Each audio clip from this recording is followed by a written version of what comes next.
Forward here. Good afternoon, everyone. My name is Kimberly Wahama Deshane, and I am the Operations and Events Manager at Northern Ontario Angels. Just a few Zoom items before we get started. If you can please mute your audio and video channels during the presentation, that would be great. And this session will be recorded and a link will be provided to you at the end of the event. So thank you for joining us today for our NOA virtual session with our gold sponsor, MotionArc Studios, on AV tips and tricks to present a virtual pitch. At the end of today's session, you will have a chance to win a 30-minute private consultation with MotionArc Studios, a value of $500. It gives me great pleasure to introduce our presenter today. Mathieu Seguin is an award-winning cinematographer from Northern Ontario. His work varies from commercials to documentaries to cinema, but all have a common goal of telling a story through vivid imagery. Aside from knowing the technical and logistical aspect of a production, Mathieu understands the art and lighting as it uses it as a paintbrush. He is an alumni of the American Film Institute, world's renowned cinematography program. Mathieu has been mentored by ASC Mark Doering-Powell. Please welcome Mathieu Seguin, live from the studio in North Bay. Thank you so much, Kim. So before I begin, I wanted to say a little bit about the studio that I'm in. It's quite special in the sense that I want to, can you see this second? There you go. This is a little bit of my setup here that I have, and it looks a bit complicated, but it's actually a turnkey solution that is offered here in North Bay. And I'd like to introduce you to the gentleman, Richard Fortin, who's the owner of the studio. And I want you to just hear a little bit about what he has to say because it's very interesting. Richard? Oh, okay. Here you go. Welcome. Thank you, everyone. Here we are in North Bay in the Sweet 16 studio, what I call the Sweet 16 studio. My company is called RFP Media. And what we do is we try to offer the full spectrum of digital marketing solutions for anybody out there that, needs help communicating on these beautiful social platforms we all have access to these days for free. But it takes a lot to feed that beast that is our Facebook, Instagram, Snapchat, TikTok, whatever it might be. Now, to communicate on those platforms, obviously video production is huge and a big part of the game. So behind this camera I'm looking into, we're sort of in the live room section of the studio right now that I have set up here on Lakeshore Drive in North Bay. But on the other side of this camera, there's actually a recording studio because a big part of great video work is great audio work. So Mathieu is a real visual guy. Like, he is a cinematographer, so he really loves lighting and everything it takes to make stuff look great. And what he's explained to me, because we've worked together a little bit now, is how the audio stuff is something totally different and above and beyond than the visual, but you need to have both to have great media, and Mathieu knows how to do both, of course, very, very well. But when I got into video production, I realized that we need a good place to do sound editing as well. And that's why Sweet 16 is a recording studio, as well as being a solution for people looking for video assistance. So that's who we are. My name's Richard. You can find us online at RFP Media on every platform, or if you're on Instagram in particular, you want to see what's happening in the studio, it's at Sweet 16 Studio. And yeah, you're in great hands with Mathieu here, who's coming up to talk to you about all these great tips. There's tons of potential with this stuff. We all know that. So good luck with your workshop, and thanks for giving us a try here to let us show you what we can do as a turnkey solution for your video and audio production work. Cool. Awesome. Thanks, guys. Great. Thanks so much, Richard. Thank you. Yeah, we really couldn't have, this is a great setup that he has over here, and it made my job a lot easier. Most of this equipment is his. I own also some equipment, but it definitely saved me from hauling all of this stuff. I only brought my cameras, but you don't even need to bring cameras because he has his own cameras that you could use. So it's quite a great solution. If you want to do any YouTube or company announcement or anything like that, you just need to get your message across. And want to disseminate it pretty quickly, but have a good quality production, definitely this is the place to be. But I'm going to tell you a little bit about myself before we go in. As Kim mentioned, I'm an alumni from the American Film Institute, and that was only possible because I did my training here in Northern Ontario. For the past decade and a half, I was, doing some film production work. I was doing some corporate work for local businesses around town.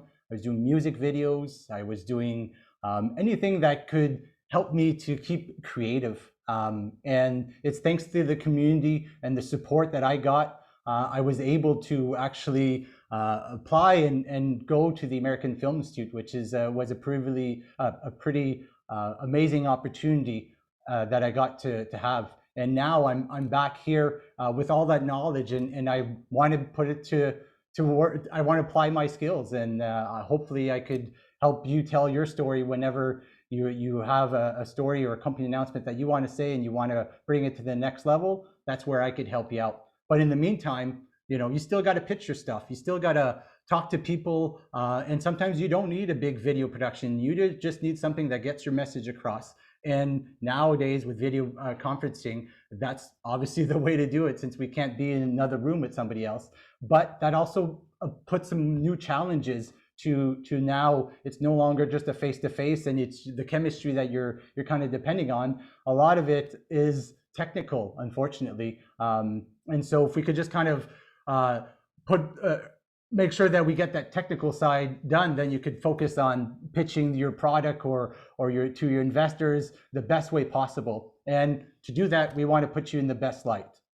So here I put together 12 tips that could help you improve your video conferencing. And then once we go through these tips, ideally you got stimulated some questions or ideas, and then we could kind of let it more of a free interaction where you could have questions that I could answer. So first and foremost, let's get into it.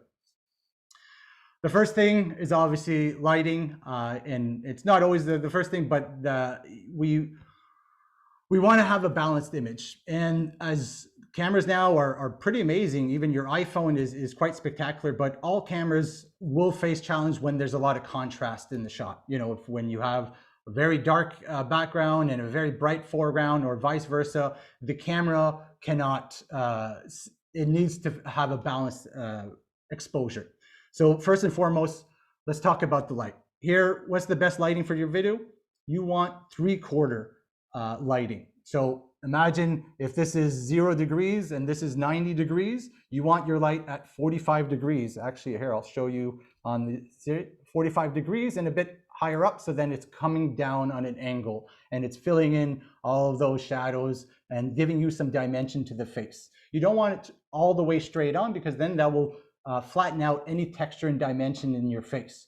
The 3/4 angle is the best way possible because it highlights your side, but also gives a bit of contrast on the other side. You want to create a beautiful fall off right around the cheekbones, where your facial features are being modeled and sculpted in a way that's going to be powerful and expressive, such as I'm showing you right now. I'll go back to this one. So this tip number 2 is twinkle in your eye. So now we got our key light, it's called, which is the main light that we have, and it's positioned at 45 degrees and tilted down 45 degrees, so it gives a nice pleasing wrap around the face. But now we want to do something a little special for the eyes. The eyes are the windows to the soul, after all, so we want to give it a little something special. And just behind my camera, straight ahead, I have a little tube light. But oftentimes people use like a ring light or anything that could just have a little bit more light, but it reaches my eyes. And that gives like a little twinkle, an extra twinkle in the eye. So I have this light, and which is causing a twinkle in the eye, but it's a bit more on this side. And having a light and a bit more in the front and dim down a little bit will now create that twinkle in my eye, which gives some life to it. So it's very important to, again, it's all about the details. So the bit more you add, that will compose the image even stronger. And that little twinkle in the eye will make a very big difference, surprisingly. Make yourself glow. Use soft, diffuse lighting. Ideally, use a warmer color temperature. I'm just going to move this here to add to some warmth to your skin tone. Color is emotional as well. Blue, which is daylight, is very cold, and tungsten and like candles are very warm and they're orange. And anything between that, you have a blend of orange and blue. So ideally, if you're going to be lighting and choosing a light, if you have control of the room, I would go with more tungsten base, which is usually 3,200 Kelvin. And then it's much more pleasing to the skin tone. And it just complements the warmth of the skin instead of being a bit more on the colder side. So it does help if you have that. If you don't have the ability to choose your color of your light, then it's best to go with whatever is the most dominant light. So if you do have you're next to a window, then you probably want to use the same temperature of light. So then in that case, you would use maybe a daylight bulb or something like that to complement, again, the daylight, because you don't want to necessarily some color contrast where you have an orange light on the face and then a blue light coming in. You can, that's not the worst case scenario, but ideally you're trying to match your light so there's some consistency. Another thing, I guess, here is if your light, I want to talk about diffusing your light. So lighting is here I have a soft box. Here, I'll show you. And again, all at the studio here. So it's basically a light and there's a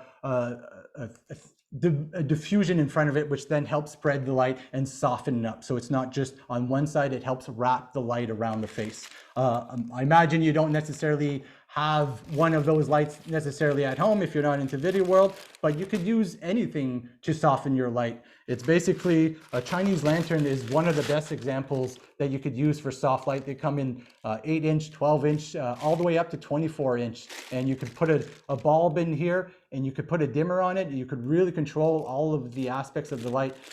You could put daylight bulbs in here. You could put tungsten bulbs.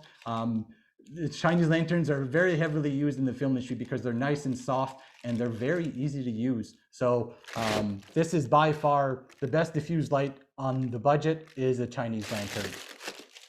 If you have nothing and you have a hard light or hard window light that's coming by and you're not going to see the window in your shot, you could even put wax paper on it. Anything that diffuses the light, that makes it spread, is what you want to achieve.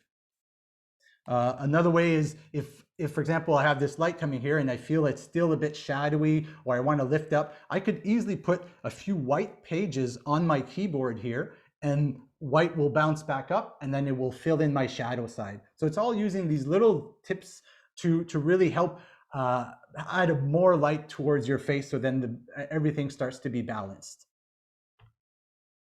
Number 4 is know your angles. The angle of your camera sends a message. If the camera is looking down at you, that generally isn't the most assertive or powerful look. So for example, if the camera's up high and I'm looking like this, well, it's not the most flattering way to kind of showcase yourself. That's because it conveys smallness and subversiveness.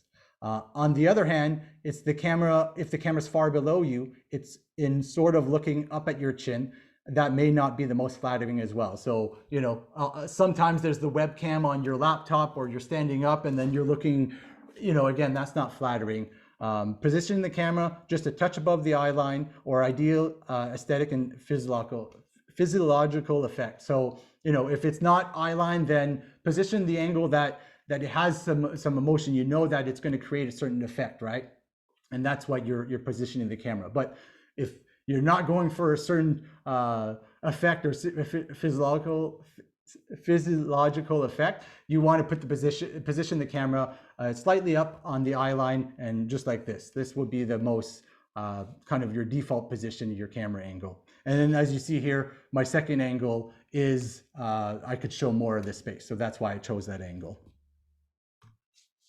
Number 5, very easy tip, but often overlooked, is clean your lens.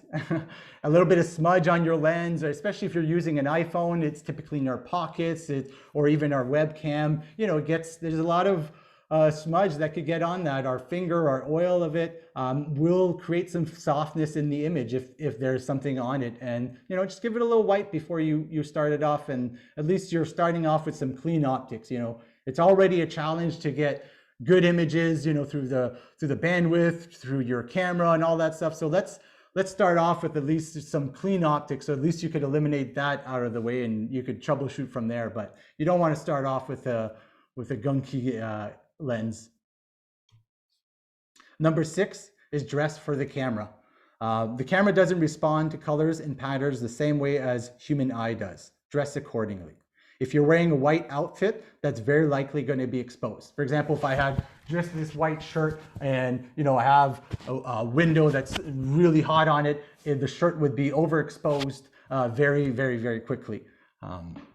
If you're wearing something with stripes, that can create a moire effect on screen. That's the trippy distortion caused by the way visual patterns interfere with the digital camera. So thin lines, not so good for digital cameras. Solid colors, break it up if you want, but bright whites could create some problems. So kind of be mindful of that.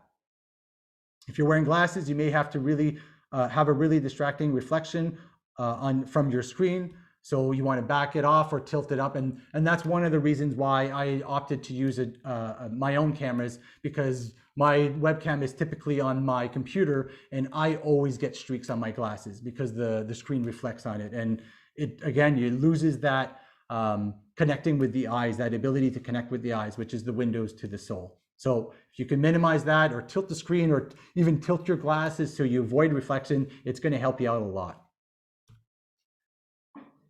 Setting up a neutral background. You don't want to reveal too much, but you also don't want to reveal so little that you seem like a serial killer. I would definitely try to go for a neutral and nondescript background as possible. So here I have a black background, kind of a clean look I wanted to go. But again, the beauty here at RFP Media is that he has a bunch of different background. Richard has. He has gray or white. He has a bunch of different colors, as you see here as well. He has red, blue, green, I could see back there. So he has a bunch of different options, but keeping that neutral colors is definitely a good way if you don't want to call attention to it. Find a nice wall, put in a low table or some greenery, really dress it up if you want, but you don't want to create anything distracting.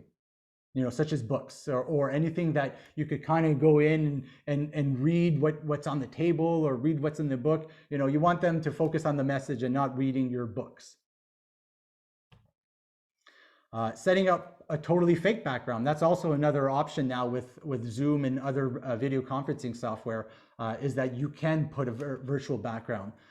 Ideally, you want to, again, use something solid, like this would be easy to key out. And maybe it's finding a picture of your dream office and set that up as your virtual background. Or even if you have a nice space in your own office, but maybe it's a weird time of day to do the Zoom call or the sun's not right, well, just take a nice picture on a really nice day of your office and you could use that as your background. So it matches more with the lighting and all that, and you're also showing off your space.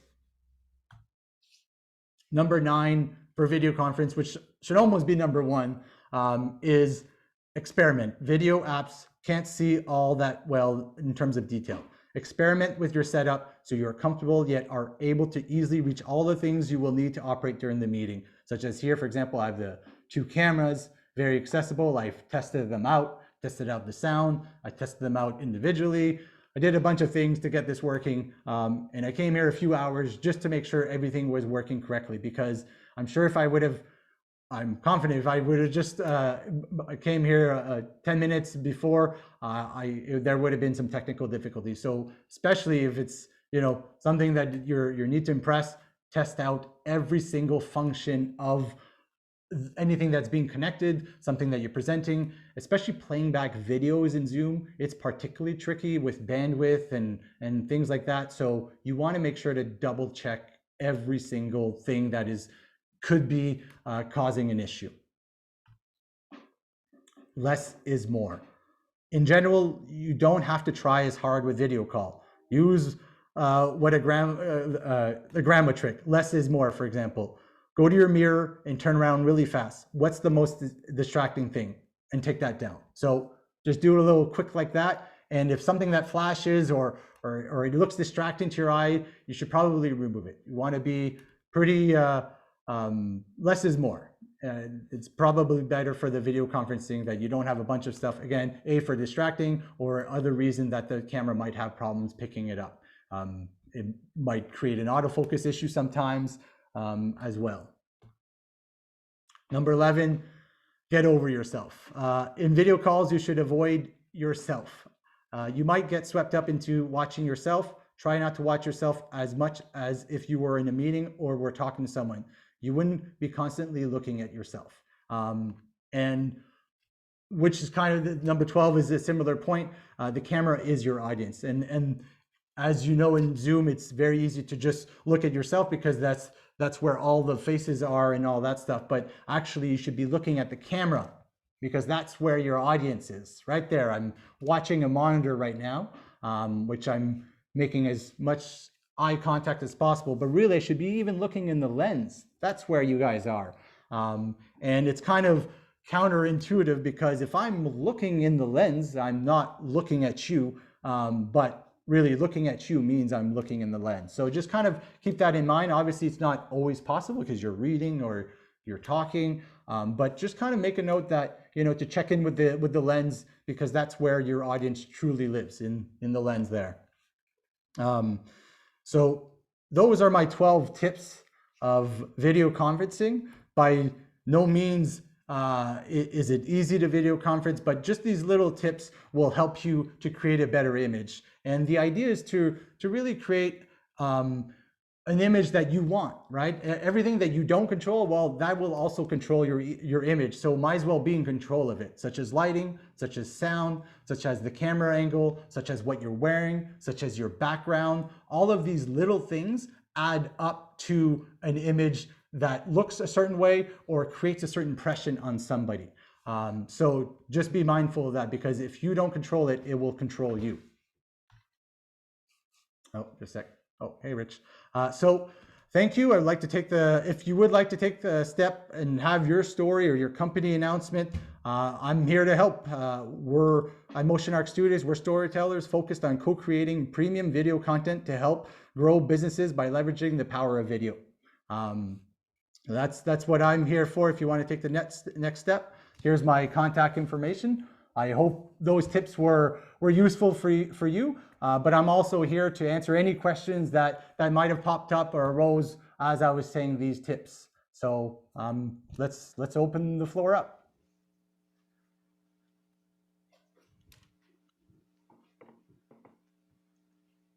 Do we have any questions?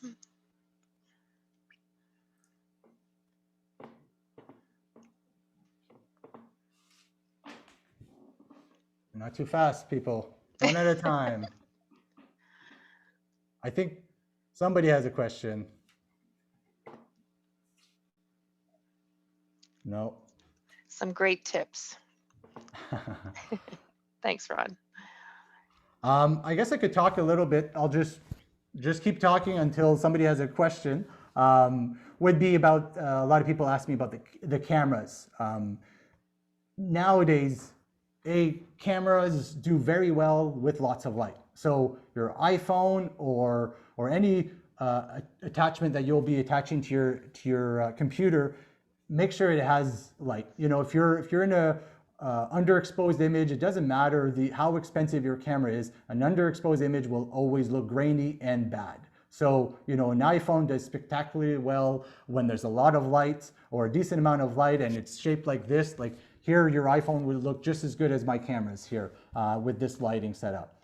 But basically what you want to do, or the amazing thing now with what the pandemic has allowed is that all camera manufacturers now, I'm using Sony cameras in particular, but they've also, all camera manufacturers have released a new firmware that you're now able to plug your DSLR cameras or your point and shoot cameras to your computer via USB 2 or 3, via USB 3, and now it becomes like a webcam. So that's how I'm using my two Sony cameras right now, and they're plugged into this switcher board, but you don't even need the switcher board. You would be able to plug it directly in your computer, and now you have this amazing webcam. So that's I guess the benefit of the pandemic has really made camera manufacturers release software that you're able to plug in your cameras into your computer now, which was not possible a year ago. So pretty cool. Matt, we have a question from Nancy. Is it worth getting a clip-on microphone or another additional mic? Good question, Nancy. Well, what do you think? I'm using a clip-on microphone right now. This is what I have, a little lav. If you like the sound of that, that's how it sounds. But the rule of thumb to microphone is distance to the microphone is the key. So for example, if I was using the microphone of my camera here, which I'm looking at, and it's roughly about 8 feet away from me, well, that audio will sound like it's 8 feet away. And it's going to compete with all the noise that it's around, right? So by having the microphone closer to you, you're not competing against the ambient noise. And therefore, you don't need to have noise cancellation at the highest. And that's where your audio starts to be really kind of robot-y or process, is when there's a lot of other noise. And for example, Zoom tries to compensate by canceling out the ambient noise. But oftentimes your voice is in that cancellation. So the rule of thumb is proximity to the mic is key. And then if you want to spend some money, you could get easily a mic that fits on your desk. I have a lapel mic here, which works nicely. I think this is like $40. It's not very expensive, but definitely any mic solution is good as it brings it closer to you. Matt, we have a question from Randy. Your background is completely black and you're very clear. So do you recommend any other color over another? Yeah, so I'm very clear because I have a nice light, and I've also metered it and all of that stuff. But basically, you want to don't compete your skin tone against whatever's your background, right? So if I would put a lighter wall behind me, I'm fairly fair skin. The background would catch the light a lot more, and it would probably reflect a lot. And the contrast between me and the background, there would be not as much separation. It would be okay, but you just got to keep that in mind, is that, right now I'm very present in the image because I have a lot of separation between me and the background. On top of that, I'm also using a full frame DSLR camera, which would be able to get the background even more out of focus. But if you weren't using that, you would have to be mindful about your background. That's the reason why I chose the darker background, is because I really wanted to separate myself from it. So there's not a right or wrong, there's just more about how much separation do you want from the background. And keep that in mind. To me, it's always, you don't want the skin tone to be on the same tonality as the background. Sometimes light colored, like paneling or something like that, especially me, I'm fair skinned, I blend a lot with it, right? And you could just imagine if there would be a paneling wall, roughly, my color, how it would look very different. And we have a question from Murda. What would you recommend if there's movement in your video, if you're teaching a sport, etc.? Any tips on how to keep the microphone from picking up your movement sound and also lighting sunlight in front of you? So just a bit more context to the question, are you filming a sports game and you're the announcer? Like, do you particularly want to move the camera and just capture the sport while you're talking? Is that the idea? She's a coach giving instruction. Okay. Well, first I would say have a lapel mic, probably for that reason, because it needs to be close to you. At least now it will definitely separate you from the ambient noise that's going on, probably people shouting or something, probably an intense sport to some degree, or some noise in the background. So I would suggest having a lapel mic, a clip-on mic like this, or some sort of microphone that you could at least get as close to you as possible, especially if you're moving about. I would say this lapel mic, and as well, this lapel mic, I'm connecting it right now to the switcher, but it's actually a lapel mic that has an attachment that is made to plug in my phone. So it's very easy. So I think that would be a good solution in terms of audio. I'm sure you could find other solutions similar to that, but that would be one of them. And then the camera could be on a tripod and somebody's operating it. That would be more the kind of higher end. The other one would be your iPhone. You're closer up to the action or to the camera, and then you could sometimes reference back the background. So in the full sun,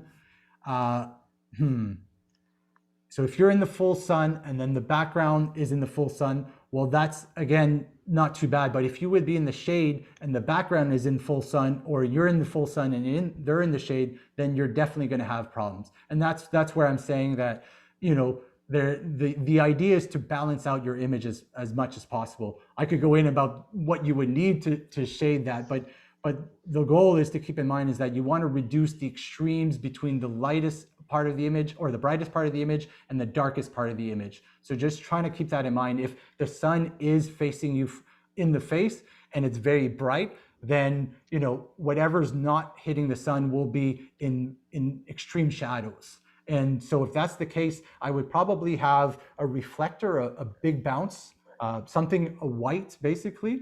It could be even poster boards like 4x4 cardboard that has a white, and at least you have that underneath. So at least the sun's going to come in or imagine it's here, the sun comes in here, but we'll hit this and then we'll bounce back some light to fill in the extreme dark shadow of your face. So some sort of fill, and usually what we use when we're in high sun situation like that is we use bounce cards. They're much more powerful than any light that you're gonna be able to plug in.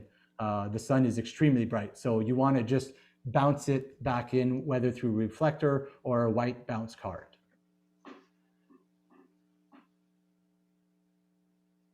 Does that answer, is there a follow-up question to that? Did that answer it? She's using a lavalier right now. Okay, that's great. She'll be able to plug it in her phone.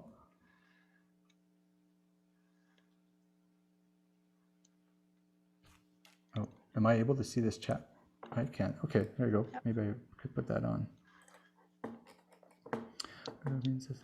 We have a couple of minutes, Matt. Maybe if you wanted to talk a little bit about some of the services that you're providing for entrepreneurs, like you would talk to me about the president's message.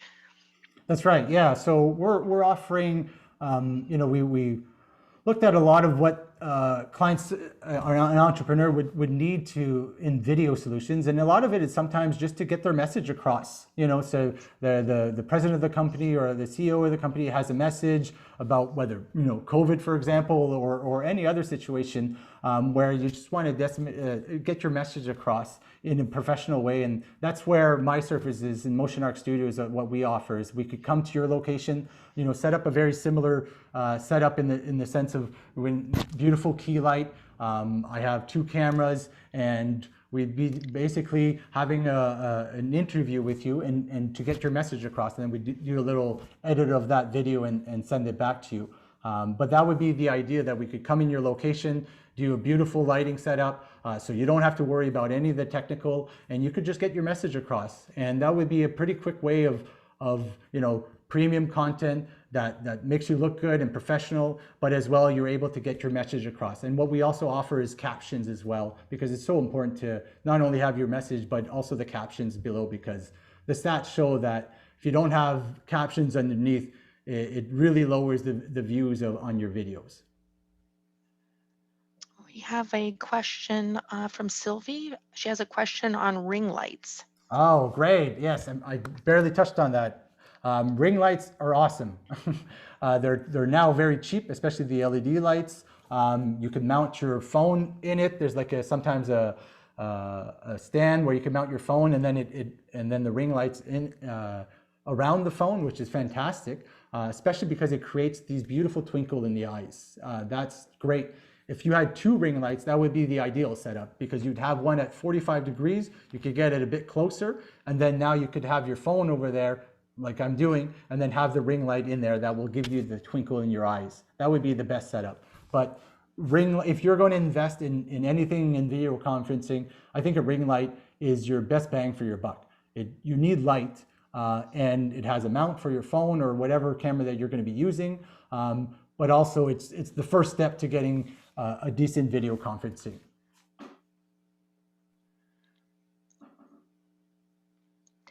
What about green screen versus blue screen versus all these other screens? I know that some of our clients have issues with, if they move, then you lose half of their head. Mm-hmm. Maybe you can touch on that. Yes. So virtual backgrounds, what it's called when they're doing virtual backgrounds, called keying. It's a very technique that we use in the visual effects industry. But keying is basically saying that we're sampling a certain color or pixel, such as right now we'd be keying out the dark in the background, and anything that has that pixel value will be keyed out, will be matted out, therefore it becomes transparent. I think that's very self-explanatory. We've all seen it in the weather, but the hardest thing, or the thing to keep in mind when doing virtual background is how similar can you get those pixels behind, right? So imagine if the bottom was dark and then the top was more of a gray value or even a blue value, then it would be harder to key out because, you know, this would be transparent, then this would be not as transparent. And then when I'm moving, so it's really, if you're thinking of doing that, you want to try to get a solid color as much as possible. That's where you'll get the most success in your key. You asked about green screen and blue screen. Well, it depends, because if you're wearing blue, don't do blue screen. If you're wearing green, don't do green screen. Basically, that's kind of the rule of thumb, is that whatever color you're wearing or whatever is on screen, the object on screen, is that it should not compete against the color that you're trying to key. It should be almost the opposite of it. So if you're wearing blue, you should be doing green back there. And that's kind of the way for virtual backgrounds. Thanks, Matt. We have another question from Sylvie. Should I use the orange filter on my ring light? So orange filter will convert your daylight balance ring light, which is the color temperature. We measure the color of the light via, we call it color temperature, and it's in Kelvin. So for example, your ring light, which would be giving some blue color, would probably be at daylight, which is 5600 Kelvin. And the blue or the orange filter that you're putting onto the ring light converts that to another temperature, tungsten temperature, which is 3200. So the question is, should you use it or not? Well, it goes a little bit with what I was saying earlier, whereas if you have a window that is daylight balance 5600 Kelvin and it's your key light, then you would probably stick with the ring light being 5600 as well. You could put the tungsten attachment to it, whereas your face will be a bit more orange and then this will be blue. But it's harder especially for cameras that are not as good, to have that color contrast. And you'll have, you know, more pronounced blue side here, or your face will be much more orange. Sometimes I'm not opposed to that look because I often use that in my own cinematography. So I'm not going to say don't do that. But I would say if you want a more balanced, neutral image, you should go with whatever the light is the most intense. You should try to mimic your other lights to that. So for example, daylight coming in from your window, you would put your ring light, don't put in the orange filter on your ring light. If you're at night and you're using Chinese lanterns, for example, you know, as your key light, which would probably be a tungsten bulb, 3200, then your ring light, you should definitely put in that orange filter on. So then you have matching color. That's great. Do we have any other questions? Okay, seeing none, I think it's draw time. Lights, camera, action. Oh, sorry. I have one more tip to give. One more tip, okay. Before we go. So just regarding lighting, this is more maybe a more advanced use of lighting or whatever you want to call it. But basically, light works. The light that falls off at an inverse square. So it's the inverse square law of lighting. And basically, the closer you bring your light, one stop of light is double the intensity. So for example, if you would put your light just on the edge of frame, so it's not in shot, but really close to you, such as a ring light, then your camera will expose to that and darken the background, for example. So you could use the closer the light will be, and your camera is gonna expose to that, then it will put whatever's in the background much darker. And sometimes that is a good trick to do when you don't have something nice in the background, or you don't have any ways to modify it. Well, then just really bring that light as close as possible and your other lights, so then the background is not going to be exposed and going to fall off into a much darker tonality. So that's a little trick. So for example, this light here is about 2-3 feet away from me, and you know, I really wanted that background to be dark, because right now, if I'm looking at just the eye, it's not too dark because that light is also hitting the background. And if I were to move that light further back, I would have less intensity, and the fall off would have been the same as on my face and on the background. But because I brought the light closer, the fall off is much different, whereas it's much brighter here and it falls off much darker there. And that's how I'm able to get that really dark background. So sorry, that was the last tip, I promise. Those were really great tips. I think we've, through COVID, we've learned all about all of these virtual tips, and I know that even this week there was a smudge on our executive director's nose, and I said, I think there's something on your camera, so he cleaned it off. And That was anyway, rule 5, clean your right, camera. yeah, so some wonderful tips, Matt, and I thank you for your time. So we'll do the draw now. The winner of a 30-minute private consultation with MotionArc Studios, valued at $500, goes to Scott Barker. Scott, Scott, we haven't heard from Scott. congratulations, Scott. Oh, well, thank you. Awesome. I appreciate that. It's great. Yeah, there's some really great tips. We definitely could use some help in regards to some of our video productions that we do. So it'd be great to chat. Yeah, excited to chat. Wonderful. So I'll put Scott in touch with you, Matt. And for more information, you can visit MotionArcStudios.com, and our NOA members do receive a discounted rate as they are our gold sponsors.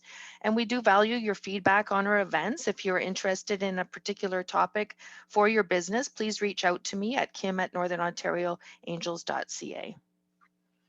Thanks, everyone. Have a great afternoon and stay safe. Great. Thank you so much.